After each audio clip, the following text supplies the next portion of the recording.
কোচবিহার জেলার মেখলিগঞ্জ ব্লকের জামালদহ গ্রাম পঞ্চায়েত এলাকার প্রাথমিক নিম্ন বুনিয়াদী ও শিশু শিক্ষা কেন্দ্র সমূহের বার্ষিক ক্রীড়া প্রতিযোগিতা শুরু হলো শনিবার। এদিন সকালে এই প্রতিযোগিতার উদ্বোধন করেন জামালদহ গ্রাম পঞ্চায়েতের প্রধান গীতা বর্মন। সঙ্গে হাজির ছিলেন উপপ্রধান গোপাল চন্দ্র রায়। জামালদহ তুলসী দেবী হাইস্কুল মাঠে অনুষ্ঠিত এই ক্রীড়া প্রতিযোগিতায় এলাকার 21টি শিক্ষা প্রতিষ্ঠানের প্রায় 4 শতাধিক ক্ষুদে খেলোয়াড় অংশগ্রহণ করেছে। ক্রীড়া সম্পাদক বিদেশ সিংহ জানিয়েছেন, সকাল 11টায় এই ক্রীড়া অনুষ্ঠান শুরু হয়েছে।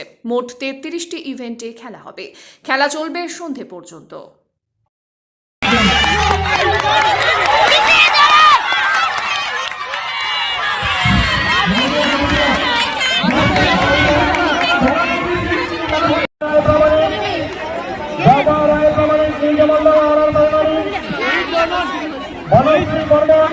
মাননীয় হরিবাসন